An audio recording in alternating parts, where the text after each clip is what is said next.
आप सब लोग। आई होप आप लोग सब सेफ होंगे और अपनी पढ़ाई कर रहे होंगे। लास्ट लेक्चर में हम लोगों ने मिक्सचर्स तक पढ़ा था। आज हम उसके आगे कंटिन्यू करने वाले हैं और मैंने आपको बोला था कि जितना मैंने पढ़ाया है उतना आप पढ़ के आइएगा, या तो एनसीईआरटी से या तो किसी भी रेफरेंस से जो भी आप फॉलो करते हैं। तो आई होप कि आप लोगों ने वो काम भी किया होगा। आज हम लोग आगे बढ़ने वाले हैं। आज का लेक्चर भी थोड़ा सा थ्योरेटिकल होने वाला है, बिकॉज मैं आप लोगों को जैसे जैसे ऑर्डर एनसीईआरटी में दिया हुआ है और जितनी भी चीज़ें एनसीईआरटी में दी हुई है सारी की सारी डिटेल में बता रही हूँ। और ये ज़रूरी भी है। Once we cover the concept nicely, उसके बाद न्यूमेरिकल्स करना काफ़ी ज़्यादा सिंपल होने वाला है। तो चलिए हम लोग आगे बढ़ते हैं। लास्ट क्लास में हम लोगों ने मिक्सचर्स के बारे में पढ़ा था। मैंने आपको बताया था कि मिक्सचर्स दो टाइप के होते हैं, हेट्रोजीनियस होते हैं और एक होमोजीनियस होते हैं, और दोनों की अपनी अपनी प्रॉपर्टीज है। वो भी हम लोग डिटेल में लास्ट क्लास में पढ़ चुके हैं। तो अब हम लोग आते हैं प्योर सब्सटेंसेस पे। तो एक तो कैटेगरी हो गई मिक्सचर। मिक्सचर तो नाम से ही पता चलता है कि इट इज नॉट प्योर। तो अब दूसरी कैटेगरी आती है हमारे उन सब्सटेंसेस की जो कि प्योर है।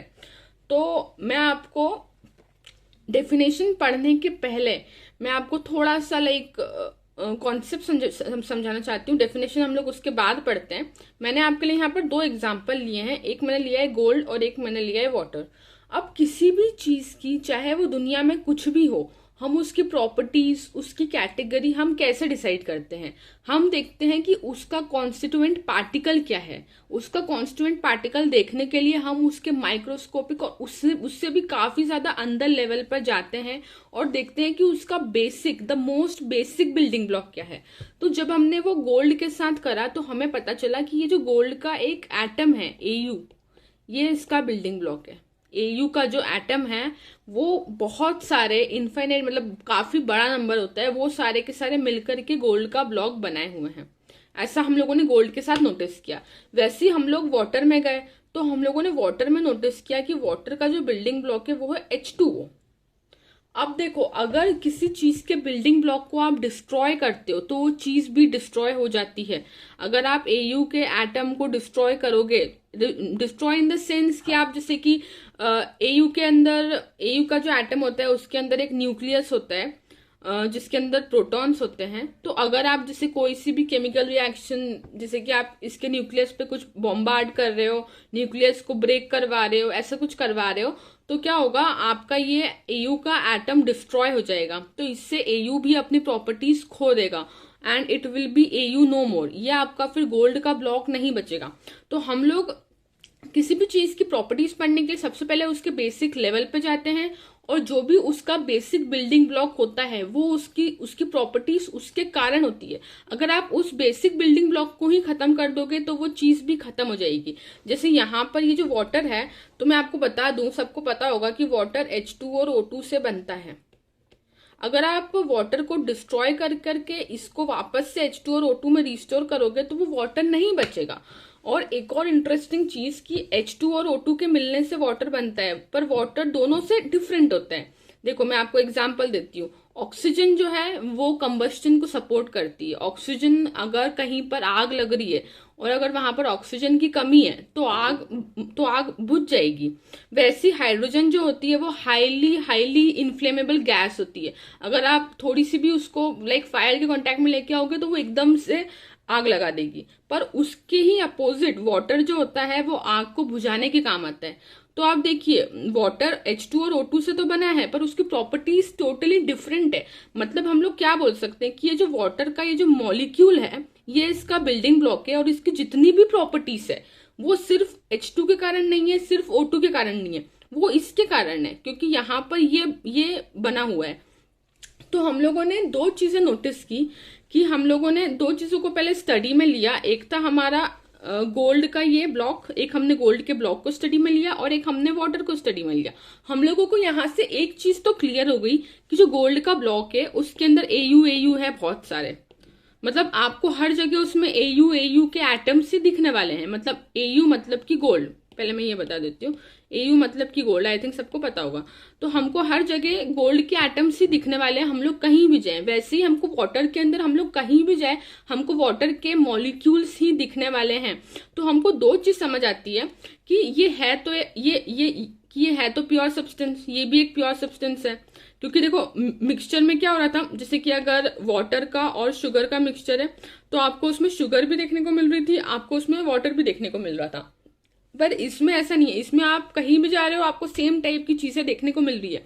तो हमको ये समझ आता है कि ये कुछ प्योर सब्सटेंसेस है, पर अभी भी इनमें कुछ डिफरेंसेस है। क्या डिफरेंसेस है इनमें, कि इसका जो बिल्डिंग ब्लॉक है AU, ये हमेशा सिंगल रह रहा है, मतलब ये किसी के साथ बॉन्डिंग नहीं कर रहा है। मतलब आपको AU2 या AUAG ऐसा कुछ आपको देखने को नहीं मिल रहा है, ये आपको सिंगल फॉर्म में देखने को मिल रहा है। बहुत सारे AU आपको अकेले अकेले देखने को मिल रहे हैं। अनलाइक अब देखो वाटर में क्या हो रहा है, आपको H2O तो देखने को मिल रहे हैं, पर ये जो H2O है ये कुछ कॉम्प्लेक्स आपको दिख रहा होगा एज कम्पेयर टू AU, जो कि सिंगल एग्जिस्टेंस रख रहा था। उसी की जगह H2O की जो एग्जिस्टेंस है वो कुछ इस टाइप की है। ये आपको एक डिफरेंस यहाँ पर देखने को दोनों में मिल रहा है। तो आपको इतनी चीज समझ आती है कि दोनों के दोनों सब्सटेंसेस प्योर है, पर इनके जो बिल्डिंग ब्लॉक्स है वो काफी अलग है। इसका जो बिल्डिंग ब्लॉक है वो मोनो एटॉमिक है। मोनो एटॉमिक बोले तो मतलब सिर्फ और सिर्फ एक ही का सिंगल एग्जिस्टेंस है। जैसे कि AU है तो AU अकेला एग्जिस्ट कर पा रहा है, वैसे इसका जो बिल्डिंग ब्लॉक है वो मोनो एटॉमिक नहीं है, वो H2O है, वो ट्राई एटॉमिक है। वैसे मैं यहाँ पर अमोनिया का भी एग्जाम्पल ले सकती थी। अमोनिया में NH3 होते हैं, अमोनिया का भी मैं एग्जाम्पल ले सकती थी। तो हमको ये समझ आ रहा है कि इन दोनों में कुछ तो डिफरेंस है। Although they belong to the same category of pure substances, but still they have differences. तो on the basis of these differences we have classified pure substances into elements and compounds. Elements वो होते हैं जिसमें सिर्फ और सिर्फ single atom exist करता है, सिर्फ और सिर्फ सिंगल एटम उसका बेसिक बिल्डिंग ब्लॉक होता है। और कंपाउंड्स वो होते हैं जिसमें सिंगल एटम नहीं, अ ग्रुप ऑफ एटम, जैसे कि H2O, ये लोग मिलकर के H2O के बहुत सारे मॉलिक्यूल्स मिलकर के वाटर को बनाए, और H2O खुद भी कुछ एटम्स के मिलने से बना हुआ है। H2O कैसे बना है, H2O में एक ऑक्सीजन है और 2 हाइड्रोजन है, तो H2O खुद भी कुछ एटम्स के मिलने से बना हुआ है, और बहुत सारे H2O मिलकर के हमारे वाटर को बना रहे हैं। तो यहाँ पर ये वाला मतलब मेजर डिफरेंस है कि हमने प्योर सब्सटेंस के अंदर भी 2 कैटेगरीज बनाई। एक कैटेगरी वो है जिसमें जो बेसिक यूनिट्स है वो सिंगली एग्जिस्ट कर रहे हैं, जैसे कि गोल्ड हो गया, इसके अंदर आपको सिर्फ और सिर्फ AU दिखने वाले हैं। AU किसी के साथ कंबाइन होकर के नहीं दिखेगा, आपको सिंगल AU का एटम दिखने वाला है। और सेकेंड कैटेगरी आपका है कंपाउंड्स। तो जो कंपाउंड्स के बेसिक बिल्डिंग ब्लॉक होते हैं, जैसे कि H2O है, तो H2O का बेसिक बिल्डिंग ब्लॉक है वाटर का मॉलिक्यूल। तो जो H2O है उसको हम लोग मॉलिक्यूल बोलते हैं, और इसमें हम लोग इसको एटम बोलते हैं, इसके बेसिक बिल्डिंग ब्लॉक को। तो इसमें एक चीज हम लोगों को समझ आती है कि जो एलिमेंट्स होते हैं उनके हम लोग बेसिक बिल्डिंग ब्लॉक को बोलते हैं एटम्स, और जो कंपाउंड्स होते हैं उनके हम लोग बेसिक बिल्डिंग ब्लॉक को बोलते हैं मॉलिक्यूल्स। इतना आता है सबको समझ में। एटम्स जो होते हैं वो सिंगली एग्जिस्ट करते हैं, और मॉलिक्यूल्स जो होते हैं वो कॉम्बिनेशन ऑफ एटम्स होते हैं। ओके, और दोनों ही बेसिक बिल्डिंग ब्लॉक है, तो अगर आप दोनों में ही कुछ भी डिस्ट्रक्शन करोगे तो ये इनके रिस्पेक्टिव खत्म हो जाएंगे। अगर आप वाटर के मॉलिक्यूल को तोड़ देते हो तो वाटर आपके पास नहीं बचेगा। वैसे अगर आप गोल्ड के एटम में कुछ छेड़छाड़ करते हो तो आपके पास गोल्ड नहीं बचेगा। इतना आता है आप लोगों को समझ में। I think it is quite clear. अब हम लोग आगे बढ़ते हैं, हम लोग इसकी प्रॉपर्टीज देखते हैं प्योर सब्सटेंसेस की। Pure substances are mostly homogeneous in nature, containing only one type of atoms or molecules. This is clear. These substances mainly have a constant or uniform composition throughout. Obvious है क्योंकि same ही type की चीजें हैं तो composition through out आपका constant ही रहने वाला है। The substance have fixed boiling and melting points. अगर देखो जो बॉइलिंग और मेल्टिंग पॉइंट्स होते हैं वो इम्प्योरिटीज से काफी ज्यादा इफेक्ट होते हैं। अगर आप लोगों ने नॉर्मल पानी लिया, प्योर वाटर लिया, तो वो आपका 100 पर ही बॉइल करेगा। हम लोग अगर एक्सटर्नल कंडीशंस लाइक वो ह्यूमिडिटी वो सब कुछ अगर हम लोग इग्नोर कर रहे हैं तो, पर अगर आपने पानी के अंदर नमक डाल करके लिया तो वो 100 से कुछ हायर टेम्परेचर के ऊपर बॉईल करेगा। इसको एलिवेशन इन बॉइलिंग पॉइंट बोलते हैं। तो हमेशा जब भी इम्प्योरिटीज आती है तो बॉइलिंग पॉइंट बढ़ता है। तो अगर हम लोग अभी हालात जैसे हम लोग प्योर सब्सटेंसेस की बात कर रहे हैं, तो अगर हम लोग अदर एक्सटर्नल कंडीशंस को इग्नोर करें तो सारे के सारे प्योर सब्सटेंसेस का हमेशा बॉइलिंग पॉइंट सेम होता है, और same goes with freezing point. अगर आप पानी में नमक मिला करके उसको फ्रीज करेंगे तो वो 0 से कुछ कम पर, मतलब वो कुछ माइनस समथिंग पे आकर के फ्रीज करेगा। वो डिपेंड करता है आपने कितना उसके अंदर नमक डाला है। तो मेन चीज ये है नोटिस करने के लिए कि जो प्योर सब्सटेंसेस होते हैं उनका बॉइलिंग पॉइंट सेम रहता है, ऑब्वियसली सेम ही रहेगा। जैसे अगर आपने पानी और शक्कर को उबाला तो वो तो मिक्सचर है ना, अगर आपने शक्कर ज्यादा डाली कम डाली उसके अकॉर्डिंग उसका बॉइलिंग पॉइंट और फ्रीजिंग पॉइंट बदलता रहेगा। पर ये तो क्योंकि प्योर वाटर है, तो अगर ये प्योर है, हमेशा सेम ही रह रहा है, तो इसके बॉइलिंग पॉइंट में चेंज क्यों ही आएगा। इतना है सब लोगों को समझ में। A pure substance usually participates in a chemical reaction to form precipitable products. ये वाला point is important but you will be studying it. हम लोग इसको और ज्यादा जब केमिकल रिएक्शंस पढ़ेंगे तो इसके आपको ज्यादा डिटेल में पता चलेगा कि जितने भी प्योर सब्सटेंसेस होते हैं वो अपने कैरेक्टरिस्टिक रिएक्शंस देते हैं, जिससे हम लोग उनको आइडेंटिफाई करते हैं। और मोस्टली हम लोग जो आइडेंटिफाई करते हैं, हम लोग प्रेसिपिटेशन के रिएक्शंस कैरी आउट करते हैं, तो वो भी हम लोग आगे देखेंगे। अब हम लोग इसकी डेफिनेशन पे चलते हैं। मैंने आप लोगों को डेफिनेशन पहले इसके लिए नहीं बताई बिकॉज काफी ज्यादा हैवी हो जाती है डेफिनेशन हम लोग अगर स्टार्टिंग में पढ़े तो, और हमें थोड़ा सा घबराहट सी होने लग जाती है कि इतनी ज्यादा कॉम्प्लिकेटेड सी डेफिनेशन पहले बता दी, इसका मतलब क्या है। इसलिए मैंने पहले आपको ये चीज बताई कि आप यहाँ से समझिए। अब हम लोग डेफिनेशन को देखते हैं, अब आपको डेफिनेशन समझ आएगी। देखिए, pure substances are substances that are made up of only one kind of particles and has a fixed और कांस्टेंट स्ट्रक्चर। स्ट्रक्चर तो होगा ही सही कांस्टेंट, जैसे कि आप देखो किसके स्ट्रक्चर की बात कर रहे हैं, उसके कॉन्स्टिट्यूएंट पार्टिकल के स्ट्रक्चर की बात कर रहे हैं। जैसे कि एयू में एयू का एटम था तो इसका एक कांस्टेंट स्ट्रक्चर होता है, एयू का कांस्टेंट स्ट्रक्चर होता है, उसमें न्यूक्लियस होता है, उसके बाहर इलेक्ट्रॉन्स ऑर्बिट कर रहे होते हैं, तो उसका स्ट्रक्चर कांस्टेंट होता है। वैसे ही अगर वाटर का देखोगे तो वाटर में भी जो H2O है ये एक कांस्टेंट स्ट्रक्चर होता है। मैं एक और बार बनाती हूँ कैसे होता है कांस्टेंट। देखिए, H2O जो होता है वो काफी, जितने भी मॉलिक्यूल्स होते हैं काफी ज्यादा ऑर्डर्ड होते हैं। जिससे उसका यहाँ का एंगल जो है x है, अगर यहाँ का एंगल अगर कुछ y है, तो ये सारे के सारे एंगल्स फिक्स्ड होते हैं और ये एंगल्स हमेशा फिक्स रहते हैं। आप इसको किसी भी आप भले H2O के मॉलिक्यूल को आइस में देखिए, चाहे आप उसको स्टीम में देखिए, चाहे आप उसको लिक्विड में देखिए, हमेशा उसका स्ट्रक्चर सेम रहेगा। अगर ये वाला एंगल x है तो ये हमेशा ही x रहने वाला है। तो यही पॉइंट यहाँ पर बोला गया है कि एंड हैज अ फिक्स्ड और constant structure. Pure substances are mostly homogeneous in nature containing only one type of atoms और मॉलिक्यूल्स। ये आपको समझ आ चुका है। These substances mainly have a constant और uniform composition throughout. These substances have fixed boiling and melting points. तो these were almost the same points and I think कि आप लोगों को अब डिफरेंस समझ आ चुका है। एटम्स में, मॉलिक्यूल्स में, एटम्स होते हैं सिंगली एग्जिस्ट करते हैं, मॉलिक्यूल्स काफी सारे एटम्स से मिलकर के बनता है, और बहुत सारे एटम्स मिलकर के एक एलिमेंट को बनाते हैं। एलिमेंट लाइक गोल्ड हो गया, सिल्वर हो गया, प्लैटिनम हो गया, और बहुत सारे मॉलिक्यूल्स मिलकर के कंपाउंड को बनाते हैं, जैसे कि वाटर हो गया, अमोनिया हो गया। मैंने आपके लिए आगे एग्जाम्पल्स भी लिए हैं। ठीक है, अभी तो आपको एलिमेंट्स भी पढ़ना बच्चा है। मेरे दिमाग से उतर गया कि मैंने एलिमेंट्स के लिए एक अलग स्लाइड भी बनाई है एलिमेंट्स को डिटेल में डिस्कस करने के लिए। तो चलिए, a chemical element refers to the pure substance of one type of atom. An atom is the smallest unit of matter and fundamental building block of a chemical element. यही मैं आपको तब से बता रही हूँ कि एटम जो होता है वो स्मॉलेस्ट यूनिट ऑफ मैटर होता है और फंडामेंटल बिल्डिंग ब्लॉक होता है एक केमिकल एलिमेंट का फंडामेंटल बिल्डिंग ब्लॉक होता है एटम, और कंपाउंड का होता है मॉलिक्यूल। आपको सिर्फ इतना समझने की जरूरत है कि एलिमेंट है तो उसका फंडामेंटल है एटम, कंपाउंड है तो उसका फंडामेंटल है molecule. For example, carbon is an element comprised of atoms having the same number of protons, that is 6. Common examples of elements are iron, copper, silver, gold, hydrogen, carbon, nitrogen and oxygen. ठीक है, तो देखिए ये आपके पास है अपना sodium है ये, तो इसके अंदर बहुत सारे Na के एटम्स होंगे। ये आपके पास गोल्ड है, इसके अंदर बहुत सारे Au के एटम्स होंगे।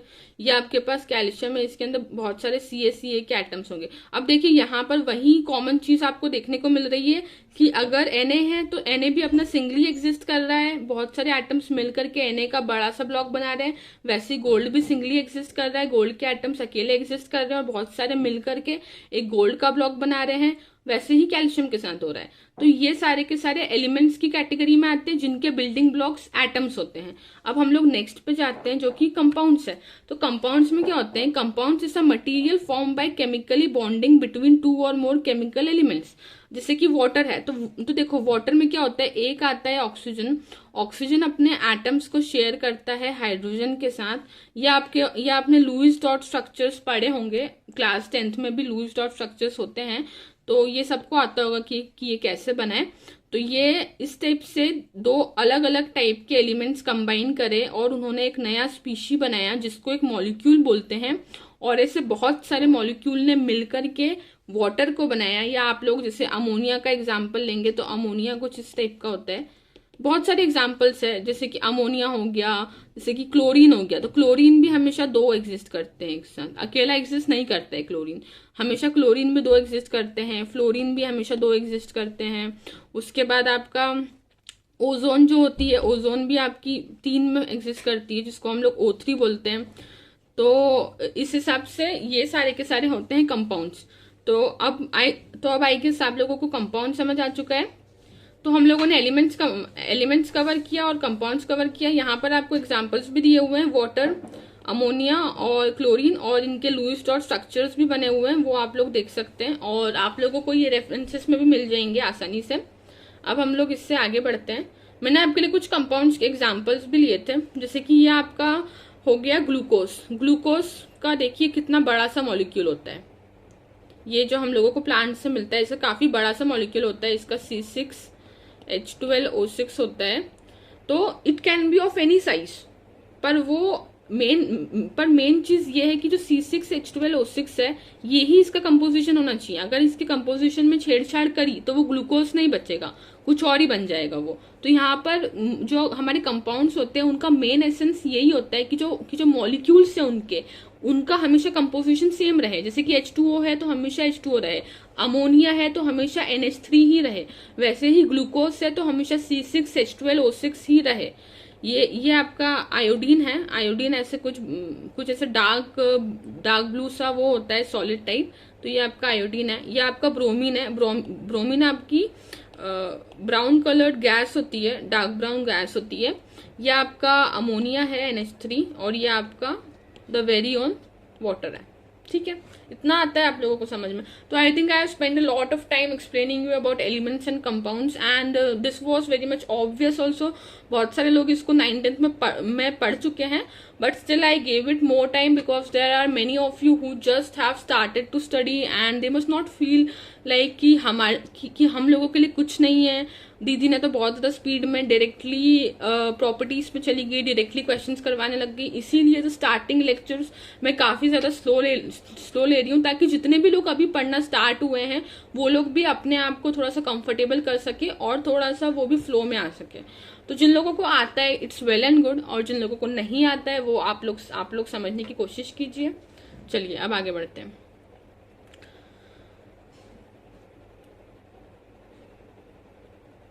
Okay, properties of matter. Every substance has its own properties.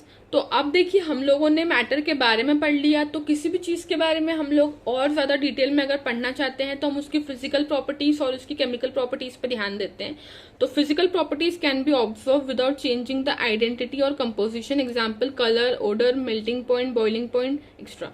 तो कुछ होती है प्रॉपर्टीज जो कि फिजिकल प्रॉपर्टीज होती है, जिनको स्टडी करने के लिए आपको उस चीज को चेंज नहीं करना पड़ता। जैसे कि आपको किसी चीज का टेम्परेचर मेजर करना है, जैसे कि आप आयरन लेकर के आए, आपको आयरन का टेम्परेचर मेजर करना है, तो आपको उसके लिए उसमें कोई केमिकल चेंज नहीं करना पड़ेगा। आप कुछ भी अपना लोगे अपैरेटस, जैसे आपने थर्मामीटर या किसी भी चीज से आप उसका टेम्परेचर मेजर कर रहे हो, उसको लोगे, आप उसको उसमें यूज करोगे और आपका टेम्परेचर निकल के आ जाएगा। और इसी की जगह अगर आपको उसकी केमिकल प्रॉपर्टीज पढ़ना होती कि भाई ये ऑक्सीजन के साथ कैसे रिएक्शन कर रहा है, तो आपको उसमें केमिकल चेंज करवाना होता। जैसे कि जब भी आयरन की रस्टिंग होती है तो उसमें केमिकल चेंज आता है। तो रस्टिंग उसकी जो है वो केमिकल चेंज के कारण हो रहा है। तो हमारे पास हर चीज की दो टाइप की प्रॉपर्टीज होती है, एक होती है फिजिकल और एक होती है केमिकल। तो फिजिकल जो होती है उसके लिए आपको केमिकल चेंज नहीं करना पड़ता है, और on the other hand chemical properties, a chemical property describe the ability of a substance to undergo a specific chemical change. To identify a chemical property we look for a chemical change. ठीक है, I think this is clear. बहुत ज्यादा simple C concept था। उसके बाद हम लोग आते हैं मेजरमेंट ऑफ फिजिकल प्रॉपर्टीज पे। तो standard system of SI units establish. पहले क्या होता था कि हम लोगों को कुछ भी चीज मेजर करनी होती थी तो उसके बहुत सारे सिस्टम ऑफ यूनिट्स होते थे। जैसे कि एक होता है, एक मतलब काफी टाइम पहले आया था मेट्रिक सिस्टम आया था, एक हमारा एफपीएस सिस्टम आया था। तो अलग अलग जगह पर अलग अलग यूनिट्स यूज होती थी, आज भी होती है।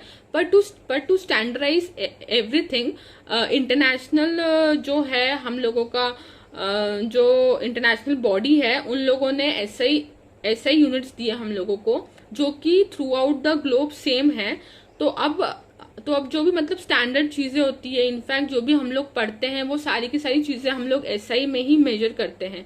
जैसे कि हम लोग अगर यूके जाते हैं तो वहां पर पाउंड्स काफी ज्यादा यूज होता है वेट के लिए, वैसे ही एक होता है गैलॉन्स यूज होता है। तो ये सारी की सारी रीजनल जो है वो मेजरमेंट की यूनिट्स है जो कि उसी रीजन में यूज होती है।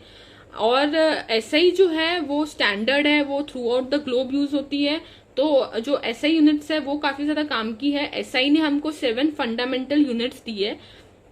तो अब हम लोग फंडामेंटल यूनिट्स क्या होती है पहले वो देखते हैं। Fundamental units are those which can neither be derive from one another, they can be further resolved into any other units. Below we have listed the 7 fundamental units of measurement in SI system. Under SI system we are provided with 7 base units which cannot be derived from each other. देखिए ये आपको 7 units दी गई है। अब मैंने इतना बड़ा ये क्या पढ़ा है ये मुझे पता है, बहुत सारों क्या ऑब्वियसली जाना ही है, आप लोग सब अभी नए हैं तो मैं आपको समझाती हूँ इसका मतलब क्या होता है। देखिए हमारे पास काफी सारी फिजिकल क्वांटिटीज है, जैसे हमारे पास फोर्स है, हमारे पास एक्सेलरेशन है, हमारे पास वेलोसिटी है, बहुत सारी हमारे पास चीजें होती है मेजर करने के लिए। तो या तो हम ऐसा कर सकते थे कि हम लोग एक्सेलरेशन के लिए एक अलग सी यूनिट बना दे स्टैंडर्ड, वेलोसिटी के लिए अलग सी यूनिट बना दे स्टैंडर्ड। तो इससे क्या होता कि हमारी जो लिस्ट है वो काफी ज्यादा बड़ी हो जाती। तो हम लोगों ने बोला कि हम लोग 7 बेस यूनिट्स देते हैं और बाकी जितनी भी चीजें हैं वो हम लोग इन्हीं से डिराइव कर लेंगे। सो मैंने आप लोगों को कुछ बेसिक चीजें डिराइव करके दिखाई है जो हम लोगों को दी हुई थी 7 क्वांटिटीज, हम लोगों ने फोर्स तक डिराइव किया। पर अब मैं आपको थोड़ी सी ऐसी चीज डिराइव करवाना चाहती हूँ जो कि थोड़ी सी आप लोगों के लिए आउट ऑफ द लीग है कि force, velocity, momentum are very much simple. तो हम लोग थोड़ा सा हम लोग डीप डाइव करेंगे। तो मैं यहाँ पर वापस से 7 वो क्वांटिटीज लिख रही हूँ। क्या क्या थी हमारे पास? लेंथ थी एक हमारे पास मास था, एक हमारे पास टाइम था, एक हमारे पास करंट था, एक हमारे पास टेम्परेचर था, एक हमारे पास अमाउंट ऑफ सब्सटेंस यानी कि मोल्स थी, और एक हमारे पास ल्यूमिनस इंटेंसिटी थी।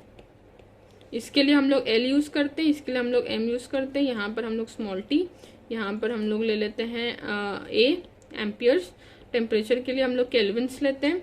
मोल्स के लिए हम लोग क्या ले सकते हैं? स्मॉल एम ले लेते हैं। अगेन अभी के लिए स्मॉल एम ले लेते हैं, एम नॉट ले लेते हैं, काम करते हैं। और ल्यूमिनस सी डी लेते हैं इसके लिए। तो मैं आपको एग्जांपल देना चाहती थी यहाँ पर। मैं आपको बताना चाहती थी कि आप लोग रेजिस्टेंस का मुझे निकाल करके बताइए इनके टर्म्स में। तो हम लोग कैसे करेंगे? हम लोग सबसे पहले हमको एक फॉर्मूला चाहिए टू रिलेट द यूनिट्स। तो सबसे ज्यादा इंपॉर्टेंट, सबसे ज्यादा कॉमन फॉर्मूला जो सबको आता है रेजिस्टेंस का वो है V equals to I R. ये सब पढ़ चुके होते हैं, इसको हम लोग बोलते हैं ओम्स लॉ।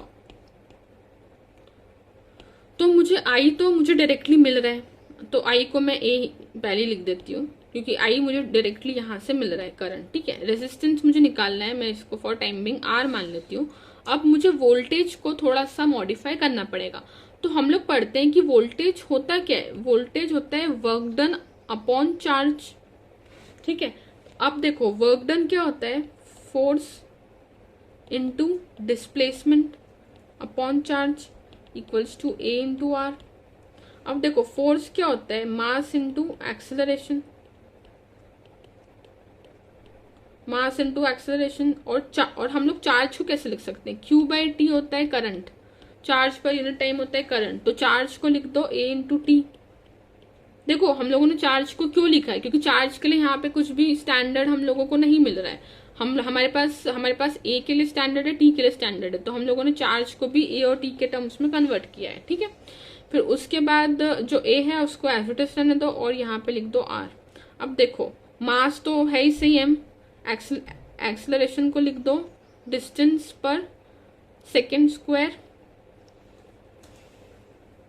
और डिस्प्लेसमेंट भी था यहाँ पर एक, मैं इसको लिखना भूल गई हूँ, तो यहाँ पर आएगा एल, एक और एल आएगा, और अपॉन में एक और आएगा ए, इसको एस स्क्वायर की बजाय इसको टी स्क्वायर लिख दो, सॉरी ठीक, इसको लिख दो मास, मास के बाद लिख दो एल अपॉन टी स्क्वायर, और एक और एल आएगा, यहाँ पर आएगा a into t is equals to A into r.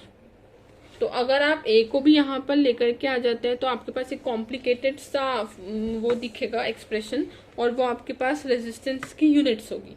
तो ये चीज़ आपको काफ़ी ज़्यादा डिटेल में फिजिक्स में पढ़ाई जाएगी। यूनिट्स एंड डिमेंशंस में आपको अलग अलग चीज़ों के डिमेंशंस निकालने को बोले जाएंगे। यहाँ पे तो मैंने आपको सिर्फ रेजिस्टेंस का बोला है, पर वहाँ पे आपको काफ़ी ज़्यादा कॉम्प्लिकेटेड चीज़ों के भी डिमेंशंस निकालने पड़ सकते हैं। तो इसके लिए मैंने आपको एक रफ आइडिया दिया है।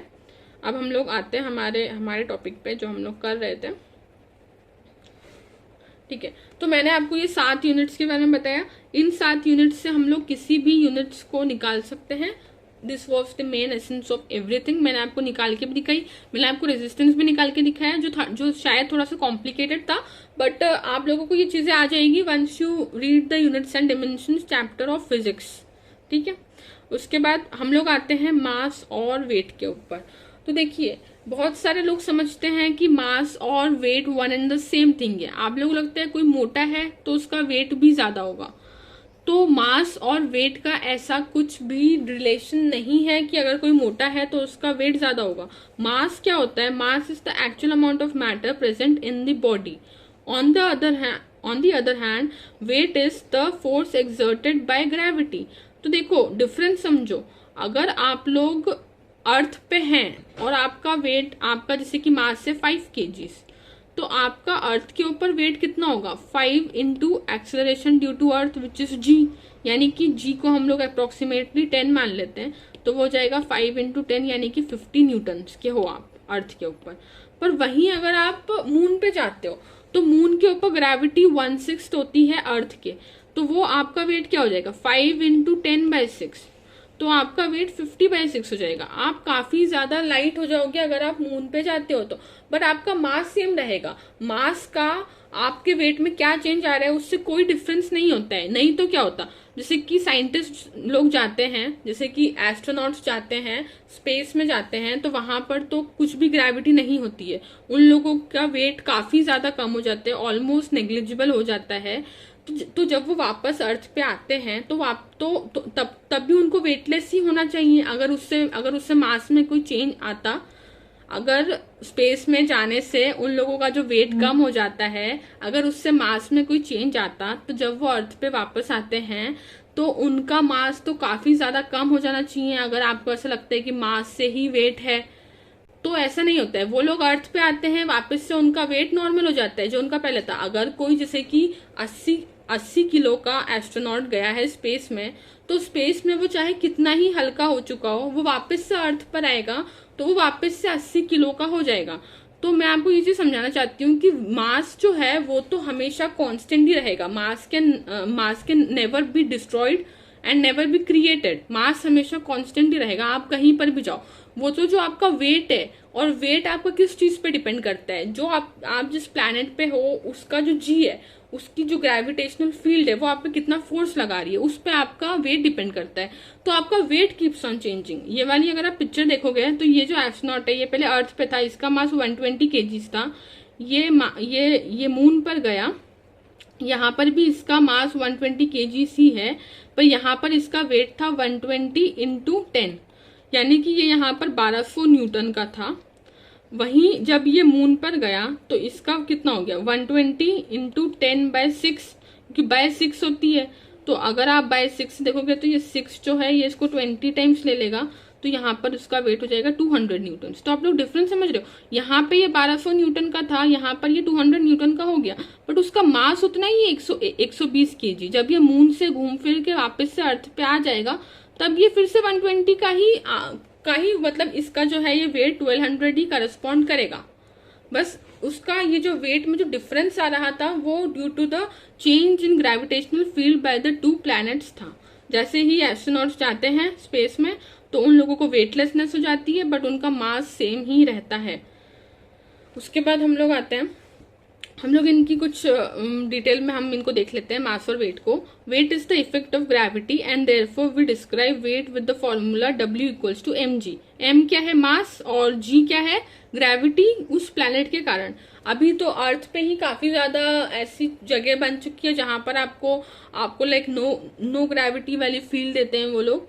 शायद इंडिया, मुझे इंडिया का तो नहीं पता है, बाकी वन ऑफ माई फ्रेंड वो ऑस्ट्रेलिया में ऐसी जगह पर गया था। तो अर्थ पे भी ऐसी काफी सारी जगह क्रिएट हो चुकी है जहां पर आपको नो ग्रेविटी फील आती है, जहां पे आपको वेटलेस फील होता है।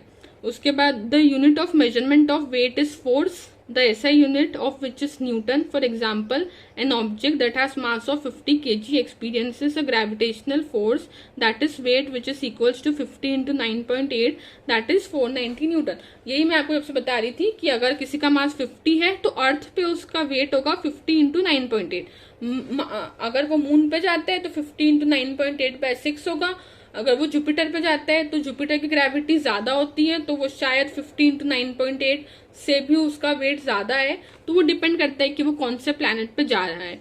The SI unit of mass is kg, a kilogram can be divided into 1000 grams. तो देखो हम लोगों ने दो चीजों की SI यूनिट पढ़ी। वेट की SI यूनिट होती है हमारे पास न्यूटन्स, क्योंकि वेट होता है क्या होता है मास इनटू एक्सेलरेशन। तो हम लोग अगर इसको पूरा का पूरा हम इसको डिमेंशनली ब्रेक भी कर सकते हैं। और मेन चीज ये है कि जो वेट होता है वो एक टाइप का फोर्स होता है, और फोर्स की तो यूनिट है ही न्यूटन, हमेशा से हम लोग देखते आ रहे हैं। तो हम लोगों ने SI यूनिट ऑफ वेट देखी which is Newton, and SI unit of mass is KGs, और हम हर एक केजी को 1000 ग्राम्स में डिवाइड कर सकते हैं। ओके फाइन, इसका मतलब क्या हुआ कि 1 kg equals 1000 grams.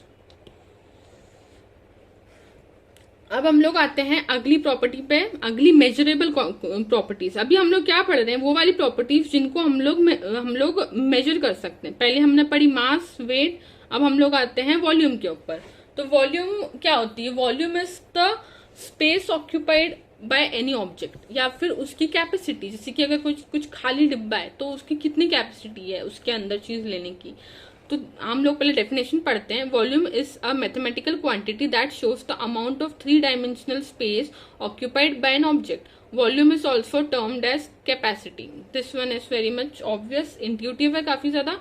Volume of a solid is measured in cubic units. Cubic units में क्यों मेजर करते हैं, क्योंकि देखो अगर जैसे कि वॉल्यूम का, अगर जैसे कि क्यूब है, सॉरी अगर जैसे कि ये आपका क्यूब है, इसकी कुछ भी साइड है, ए है जैसे कि, तो हम लोग वॉल्यूम के लिए क्या करते हैं, ए इंटू ए, तो 3 बार आ रहा है यूनिट जो भी है ये। अगर ये मीटर है तो मीटर क्यूब, किलोमीटर में है अगर काफी ज्यादा बड़ा आप लोग ब्लॉक लेकर के आए हुए हैं तो किलोमीटर्स क्यूब, मतलब कोई सी भी यूनिट हो उसका क्यूब। वही यहाँ पर बोलना चाह रहे हैं। देखो कहाँ थे हम लोग, volume of a solid is measured in cubic units. For example if dimensions are given in meters, then the volume will be cubic meters. This is the standard unit of volume in the international system of units. Similarly, other units of volume are cubic centimeters, cubic foot, cubic inches, etc. किसी भी चीज में आप लोग volume को major कर सकते हो। आप लोग सेंटीमीटर में करो, फुट में करो, इंचेस में करो, किलोमीटर्स में करो। मेन चीज इसका एसेंस क्या है कि ये हर चीज में क्यूबिक आएगा, क्योंकि हम लोग इसको 3 बार मल्टीप्लाई करते हैं। साइड को या जो भी यूनिट है उसको हम लोग 3 बार मल्टीप्लाई करते हैं तो हमें वॉल्यूम का डिमेंशन मिलता है। इसके लिए cubic is most important when you are studying about volumes. अब हम लोग वॉल्यूम्स के कुछ कन्वर्जन देख लेते हैं। देखो 1 लीटर जो होता है वो 1000 ml होते हैं उसके अंदर। जैसे कि 1 kg के अंदर 1000 ग्राम्स होते हैं, वैसे ही 1 लीटर के अंदर 1000 ml होते हैं। तो 1 किलो लीटर के अंदर 1000 लीटर्स होंगे। के का मतलब ही होता है 1000, ठीक है। अगर आपको बोला है कि मेरे पास 1K पैसे हैं, मतलब आपके पास 1000 रुपीज है, तो वैसे ही यहाँ पे बोल रहे हैं 1 किलो लीटर यानी कि 1000 लीटर्स। उसके बाद 1 सेंटीमीटर क्यूब 1 ml के बराबर होता है, 1 सेंटीमीटर क्यूब 1 ml के बराबर होता है। This one is very much important. उसके बाद 1000 सेंटीमीटर क्यूब 1000 ml के बराबर होगा, यानी कि 1000 सेंटीमीटर क्यूब 1000 ml के बराबर है, और 1000 ml 1 लीटर के बराबर है, यानी कि 1000 सेंटीमीटर क्यूब भी 1 लीटर के बराबर है। This is very much simple. उसके बाद ये वाला काफी ज्यादा इंपॉर्टेंट है कि 1 मीटर क्यूब के अंदर 1000 लीटर्स आते हैं। 1 metre cube is equivalent to 1000 litres. अगर आप एक बॉक्स बनाते हो 1 मीटर क्यूब का, मतलब उसके सारे के सारे साइड 1 मीटर के हैं, तो उसके अंदर आप 1000 लीटर्स ऑफ वाटर स्टोर कर सकते हो, ठीक है। अब हम लोग आगे बढ़ते हैं कन्वर्जन से। अब हम लोग आते हैं डेंसिटी के ऊपर।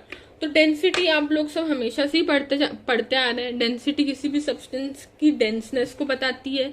जैसे कि अगर हमारे पास लोहा है तो काफी ज्यादा उसकी डेंसिटी है, जिसके कारण वो काफी ज्यादा रिजिड है। उसकी बजाय अगर हम लोग वाटर लेते हैं तो उसकी डेंसिटी कम है, इसके लिए वो ज्यादा डेंस नहीं होता है, उसको हम लोग आसानी से कंप्रेस कर देते हैं। तो डेंसिटी का मेन एसेंस यही होता है, density of material shows the denseness of that material in a specific given area. A material's density is defined as its mass per unit volume, ठीक है, मास और उसके डिवीजन में volume. In general liquids are less dense than solids and gases are less dense than liquids.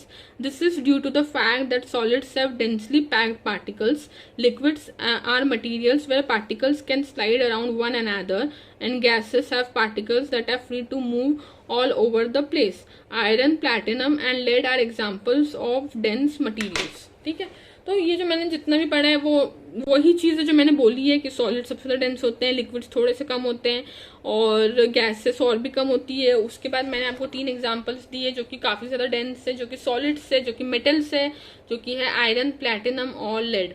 और भी हर चीज़ की अपनी एक डेंसिटी होती है, और उसकी डेंसिटी अगर ज़्यादा है तो वो ज़्यादा रिजिड होगा, ज़्यादा डेंस होगा, ज़्यादा हैवी होगा। और हम लोगों ने डेंसिटी को मेजर करने के लिए ये फॉर्मूला भी देखा है, density is what, mass upon volume.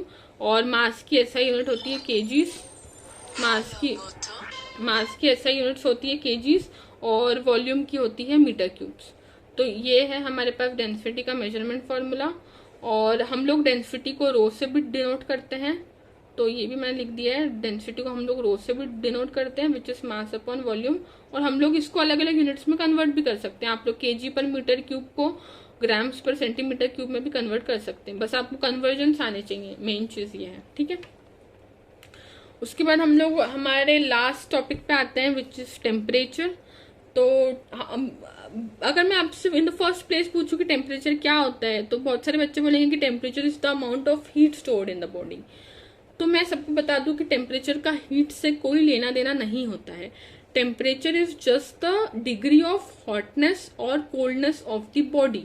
कोई बॉडी बहुत ज्यादा हीट एक्सचेंज कर रही होती है पर उसका टेम्परेचर उतना नहीं होता है।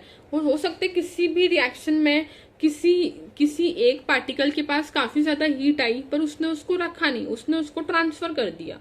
तो आपके हिसाब से तो क्योंकि उसके पास बहुत ज्यादा हीट आई थी तो उसका टेम्परेचर बहुत ज्यादा हो जाना चाहिए, बट ऐसा नहीं होता है। हीट एक अलग चीज है। हीट तो कीप्स ऑन फ्लोइंग। हीट को हम लोग कितना वो ट्रांसफर हो रही है उस टर्म्स में मेजर करते हैं। और टेम्परेचर एक बॉडी की इनबिल्ट प्रॉपर्टी होता है, उसको कुछ मतलब नहीं है कि उसने किससे कितना लिया, किसको कितना दिया। तो temperature is just the measure of hotness और coldness of the body. Temperature refers to the hotness or coldness of a body. In specific terms, it is the way of determining the kinetic energy of particles within an object. Faster the movement of particles, more the temperature, and vice versa. Kinetic energy तो सभी को पता है, सब लोग kinetic energy के बारे में पढ़ चुके हैं। तो जो ऑब्जेक्ट है अगर उसके पार्टिकल्स के पास ज्यादा काइनेटिक एनर्जी होगी मतलब ज्यादा हीट होगी। काइनेटिक एनर्जी जो प्रॉपर्टी होती है वो हीट के ही कारण आती है। तो अगर वो ज्यादा गर्म है मतलब पार्टिकल्स के पास ज्यादा काइनेटिक एनर्जी है, मतलब कि ज्यादा हीट है, मतलब कि उसका टेम्परेचर ज्यादा होगा। तो temperature is just the measurement of the kinetic energy possessed by the particles of that body. There are 3 common temperature scales, namely Celsius, Fahrenheit and Kelvins. Temperature of any scale can be converted into another by proper formulas. तो हम लोग बचपन से काफी सारे फॉर्मूले देखते आ रहे हैं। पहले तो होता था हमको कि सेल्सियस से फ़ारेनहाइट में कन्वर्ट करो, एक होता था फ़ारेनहाइट को सेल्सियस में कन्वर्ट करो। तो हम लोग काफी ज्यादा कंफ्यूज रहते थे कि फॉर्मूला होता है क्या। मुझे तो आज तक फॉर्मूला नहीं आता है, तो मुझे एक जनरल फॉर्मूला कैसे वो उसको फॉर्मूले को कैसे डिराइव करते हैं वो आता है मुझे। मैं आपके साथ वो शेयर करूंगी, तो उससे आप किसी भी स्केल के निकाल सकते हैं। आप एक अपनी खुद की स्केल भी बना सकते हैं उसकी मदद से। तो मैं आपको वो बताती हूँ कि क्या होता है। देखिए, ध्यान से देखिए। अब जैसे कि आप लोग बोलते हैं कि सेल्सियस स्केल की अगर स्केल है, अगर जैसे सेल्सियस स्केल पे एक टेम्परेचर है C और फ्रीजिंग पॉइंट इस स्केल पे, सेल्सियस स्केल का freezing point upon boiling point Celsius scale का minus freezing point Celsius scale का, ठीक है, इज इक्वल्स टू, अगर कोई टेम्परेचर है फ़ारेनहाइट में, minus freezing point at Fahrenheit scale, यहाँ पे मैं सेल्सियस लगा देती हूँ to reduce confusion, upon boiling point at Fahrenheit scale minus freezing point at Fahrenheit scale. अब इसका मतलब क्या हुआ, देखो यही है वो फॉर्मूला है। अब जैसे कि C है, अब देखो फ्रीजिंग पॉइंट क्या होता है सेल्सियस पे, 0 होता है। किसका फ्रीजिंग पॉइंट की बात कर रही हूँ, वाटर के रिस्पेक्ट में बनाई जाती है हमेशा। यहाँ पे जितने भी मैं पॉइंट्स की बात कर रही हूँ वो वाटर के रिस्पेक्ट में कर रही हूँ। तो फ्रीजिंग पॉइंट क्या होता है वाटर का सेल्सियस स्केल पे 0, बॉइलिंग पॉइंट क्या होता है 100, वापस से फ्रीजिंग पॉइंट क्या होता है 0। वैसे फ़ारेनहाइट स्केल पे अगर मैं कोई भी टेम्परेचर F लेती हूँ तो फ़ारेनहाइट पे फ्रीजिंग पॉइंट कितना होता है 32, बॉइलिंग पॉइंट कितना होता है 212 और वापस से फ्रीजिंग पॉइंट कितना होता है 32। तो आप इसको यूज करके किसी भी निकाल सकते हैं। अब देखो, मैं अगर इसको थोड़ा सा सिंप्लीफाई कर देती हूँ तो ये हो जाएगा C/100 equals to F minus 32 upon 180। अब आपके अब जैसे कि आपको किसने बोला कि फ़ारेनहाइट में 50 है, उसका सेल्सियस में निकाल के बताओ, तो आप क्या करोगे, जहां पर F है वहां पर आप 50 को फीड कर दो तो आपके पास सेल्सियस में निकल के आ जाएगा। अगर आपको सेल्सियस में कुछ दे करके रखा है कि 70 है, फ़ारेनहाइट में निकालो, तो आप सेल्सियस की जगह पे 70 फीड कर दो। तो ये जो फॉर्मूला है इससे आप कोई सी भी स्केल बना सकते हो। अगर मैं आपको बोलूं कि एक स्केल है, मेरे नाम की स्केल है, हर्षिता स्केल है, हर्षिता स्केल के ऊपर क्या है, फ्रीजिंग पॉइंट जो होता है वो 10 होता है और बॉइलिंग पॉइंट जो होता है वो होता है हर्षिता स्केल के ऊपर 80 होता है। तो आप बताओ कि अगर कोई सा सेल्सियस में टेम्परेचर है 65 तो वो हर्षिता स्केल पे कितना होगा। ये है हर्षिता स्केल, ठीक है। तो हर्षिता स्केल पे फ्रीजिंग पॉइंट 10 डिग्री है और ये है 80 डिग्री है बॉइलिंग पॉइंट। और मैंने बोला कि अगर सेल्सियस स्केल पे एक टेम्परेचर है 65 तो वो हर्षिता स्केल पे कितना होगा, कुछ और ही होगा ऑब्वियसली। तो मैंने बोला कि मुझे निकाल के बताओ कितना होगा। तो आप लोग क्या करोगे, फिर से आप यही वाला फॉर्मूला यूज करोगे। तो आप लोगों को सेल्सियस का तो पता ही है, C-0 अपॉन 100 - 0। अब हर्षिता स्केल के ऊपर आपको टेम्परेचर निकालना है, मैं उसको H मान लेती हूँ। अब हर्षिता स्केल का फ्रीजिंग पॉइंट क्या है 10, बॉइलिंग पॉइंट क्या है 80, वापस से फ्रीजिंग पॉइंट क्या है 10। तो अगर आप इसको कैलकुलेट करोगे, यहाँ पे आपको 65 देके रखा है तो ये हो जाएगा 65 upon 100 equals to Harshita scale minus 10 upon 70। बस इसको सॉल्व करके H की वैल्यू निकाल लो। तो आप ऐसे किसी भी स्केल का निकाल सकते हो। तो आपको फॉर्मूला रटने की जरूरत नहीं है, आप सिर्फ ये बेसिक रटो कि टेम्परेचर उसकी स्केल का माइनस वाटर का फ्रीजिंग पॉइंट उसकी स्केल पे अपॉन वाटर का बॉइलिंग पॉइंट उसकी स्केल पे माइनस वाटर का फ्रीजिंग पॉइंट उसकी स्केल पे और इक्वल टू सेम चीज दूसरी स्केल का। तो इससे आप किसी भी स्केल पे क्या टेम्परेचर हो रहा है वो निकाल सकते हैं। आप लोग आसानी से कन्वर्जन्स कर सकते हैं विदाउट क्रैमिंग द फॉर्मूलाज, ठीक है। अब आज के लिए आई think this much is enough. आज थोड़ा सा न्यूमेरिकल्स मैं नहीं ली हूँ, नेक्स्ट क्लास से काफी सारे न्यूमेरिकल्स होने वाले हैं एंड मैं थोड़ा सा इसके लिए वेट कर रही थी न्यूमेरिकल्स लेने में कि हम लोग पहले मोलैरिटी और बाकी सारी की सारी चीजें पढ़ लें तो फिर न्यूमेरिकल करने में आसानी होगी। मैंने आपको अभी तक जितना पढ़ाया है तो मैंने पूरी की पूरी एनसीईआरटी देखी कि मुझे कोई सा न्यूमेरिकल मिले आप लोगों के लिए। तो अभी जितना हम लोगों ने पढ़ा है उतने टॉपिक्स पर कोई डायरेक्ट न्यूमेरिकल्स नहीं है। हम लोग नेक्स्ट क्लास में साइंटिफिक नोटेशंस वगैरह पढ़ेंगे और हम लोग लॉस पढ़ने वाले हैं, जैसे कि लॉ ऑफ एवोगैड्रो है, गे-गुस्सैक लॉ है, काफी सारे लॉ है तो उनसे काफी ज्यादा क्वेश्चंस बनेंगे। तो नेक्स्ट क्लास से we will be doing the questions. अभी तक जो है वो काफ़ी ज़्यादा इम्पॉर्टेंट है, आप इसे पढ़िए क्योंकि ये आपके बेसिक बिल्डिंग ब्लॉक्स हैं। आप लोग टेम्परेचर्स के बारे में पढ़िए, टेम्परेचर्स के बारे में क्या इंटरेस्टिंग चीज़ है वो पढ़िए, इस फॉर्मूले को यूज़ करके देखिए, अपनी खुद की स्केल बनाइए। उसके बाद आप लोग डेंसिटी के फॉर्मूलाज देखिए, डेंसिटी मेजर करना सीखिए, और आप लोग यूनिट्स के कन्वर्जन सीखिए। मेन चीज़ तो जैसे कि केजी पर मीटर क्यूब है तो आप इसको कन्वर्ट कर पा रहे हैं कि नहीं ग्राम पर सेंटीमीटर क्यूब में, तो ये सब कुछ आप सीखिए अभी। उसके बाद आप लोग वॉल्यूम के कन्वर्जन सीखिए, बहुत सारी चीज़ें हैं सीखने को। तो उसके बाद आप लोग मास और वेट के बारे में पढ़िए, क्या क्या है मोर इंटरेस्टिंग, बुक से थोड़ा सा बाहर निकल के भी। उसके बाद आप लोग ये बेस यूनिट्स की डेफिनेशंस होती है, मैं आपको एक चीज़ बताना भूल गई, बेस यूनिट्स की खुद की भी डेफिनेशंस है। जैसे कि ये लेंथ है तो लेंथ को हम लोगों ने क्या सोच करके डिफाइन करा है, और वो काफ़ी ज़्यादा इंटरेस्टिंग है, एनसीईआरटी में भी दी हुई है। मैं आपको यहाँ पर इसके लिए नहीं बताई क्योंकि वो as such exams point of view से इतनी ज़्यादा इंपॉर्टेंट नहीं है, और वो लाइक ऐसा है कि ना उनको याद करने की भी ज़रूरत नहीं है, उनसे ऐसे पढ़ के उनको काफ़ी ज़्यादा मज़ा आता है। तो वो आप खुद से उसको एक बार एनसीईआरटी से पढ़िए। उसके बाद आप लोग मेन चीज़ है कि आप लोग ये जो लुईस डॉट स्ट्रक्चर्स है ये बनाना सीखिए। ये आपको रेफरेंसेस में काफ़ी सारे इसके एग्जांपल्स मिलेंगे, खुद से आप बना करके देखिए अपनी कॉपीज में लुईस डॉट स्ट्रक्चर्स। उसके बाद आप लोग इनकी सबकी प्रॉपर्टीज पढ़िए, सॉलिड्स, लिक्विड, गैस की, एलिमेंट्स की, कंपाउंड्स की। तो आपके पास काफ़ी कुछ है पढ़ने को।